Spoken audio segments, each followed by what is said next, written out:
ইছাপুরে বন্ধ বাড়ি থেকে উদ্ধার হল বছর ৬৫-র এক মহিলার মৃতদেহ। সারদা মাল্টি স্পেশালিটি হাসপাতাল, পরিষেবাই হোক আমাদের মূল লক্ষ্য। বোলিং হোক কিংবা ব্রডব্যান্ড, স্পিডের সঙ্গে নো কম্প্রোমাইজ। মেঘবেলা ব্রডব্যান্ড এখন বাংলার ঘরে ঘরে। Diagnostic solution and polyclinic. আপনার স্বাস্থ্য আমাদের অঙ্গীকার।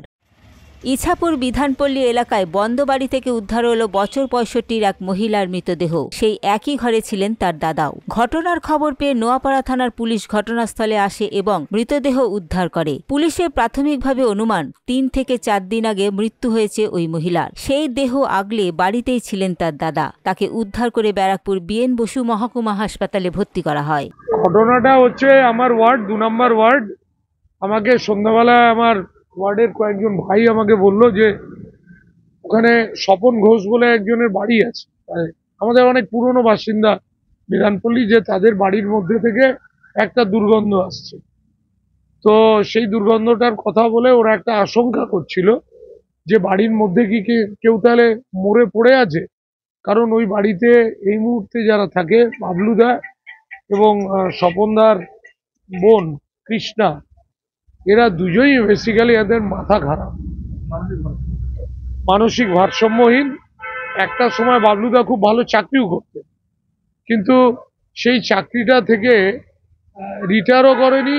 বারংবার অফিসের লোক এসছে যে তুমি অন্তত রিটায়ারমেন্টটা নিয়ে নাও, ভালো পেনশন পাবে ইত্যাদি ইত্যাদি, কিন্তু বাবলুদা ওই সমস্ততে ভ্রুক্ষেপ করতো না। আজকেই জানতে পারলাম। তারপর আমি থানায় টেলিফোন করি, থানা থেকে পুলিশ যায়, তারপরে বাড়ির মধ্যে ঢোকা হয়, ঢুকে দেখা হয় যে বোন মারা গেছে, মরে পড়ে আছে। এবং ভাই আগলে রেখে দিয়েছিল, পাড়ার ছেলেরা যখন গেছে তাদেরকে তাড়া করেছে। আমি তো খুব একটা বাড়িতে থাকি না, তো আজকে ফিরেছি। ফেরার পর খুব একটা তো এবার অত সবাই যাতায়াত করে, কে কোথায় আছে না আছে তো দেখা যায় না। তবে এই বিকেল বেলা থেকে শুনছি যে আশেপাশে সবাই বলছে গন্ধ গন্ধ হালকা বেরোচ্ছে, দেখা যাচ্ছে না। তো তারপর থেকেই তো পুলিশকে খবর দেওয়া হলো, পুলিশ আসলো, বাকিটা এরপরে আর কি জানা গেল। হ্যাঁ হ্যাঁ সেটাই, হ্যাঁ প্রতিবেশী। কেমন এমনি তো আমরা যখন ছোটবেলায় দেখেছি তো ঠিকই ছিল, বাট আস্তে আস্তে একটু মানসিক সমস্যা দেখা দেয় ওনার। তো তারপরে আর পাড়ায় সেরকম কারোর সাথে কথাবার্তা মেলামেশা সে অর্থে করতেন না। শুনলাম তো, আমরা রাস্তায় যাচ্ছিলাম, তখন শুনলাম যে কৃষ্ণাদি মারা গেছে। তারপরে শুনলাম কিভাবে বললো নাকি কে ও দাদা নাকি ওকে মেরেছে। এটা শুনতে শুনতে চলে গেলাম, তারপরে এসে দেখলাম পুলিশ ভর্তি, পুলিশ রয়েছে। তারপরে শুনলাম যে মারা গেছে কিছুদিন আগে নাকি, এটুকুই শুনি। যিনি মারা গেছেন তাকে চেনেন? হ্যাঁ, কৃষ্ণাদিকে চিনি আমরা ছোট থেকে দেখেছি।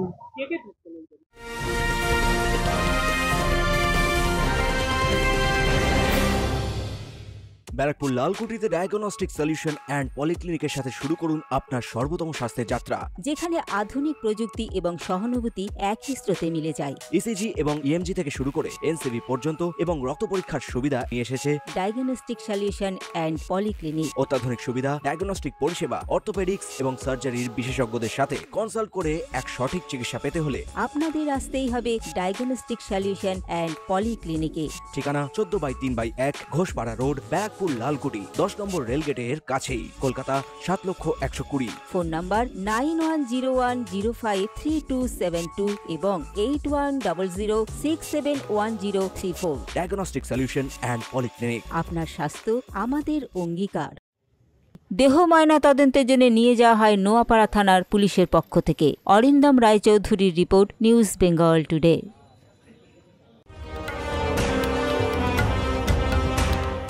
উত্তর ২৪ পরগনা ও তার আশপাশের এলাকার মানুষের সেবায় ক্যাথ ল্যাবের মতো অত্যাধুনিক সুবিধা নিয়ে পরিষেবায় ব্রতী সারদা মাল্টি স্পেশালিটি হাসপাতাল। একই ছাদের তলায় মানুষ সাধারণ চিকিৎসা থেকে শুরু করে ২৪ ঘন্টা cath lab, MRI, CT scan, এনআইসিইউর মতো সুবিধা এবার থেকে পেয়ে যাবেন সারদা মাল্টি স্পেশালিটি হাসপাতালে। প্রয়োজনে যোগাযোগ করুন 033-2592-0730, 2593-0730, 2593-3562 ও 9331275635 নম্বরে। আমাদের ঠিকানা royal park, Kalyani express way, Barrackpore, Kolkata 7,121,000। Sarada multi speciality হাসপাতাল, পরিষেবাই হোক আমাদের মূল লক্ষ্য।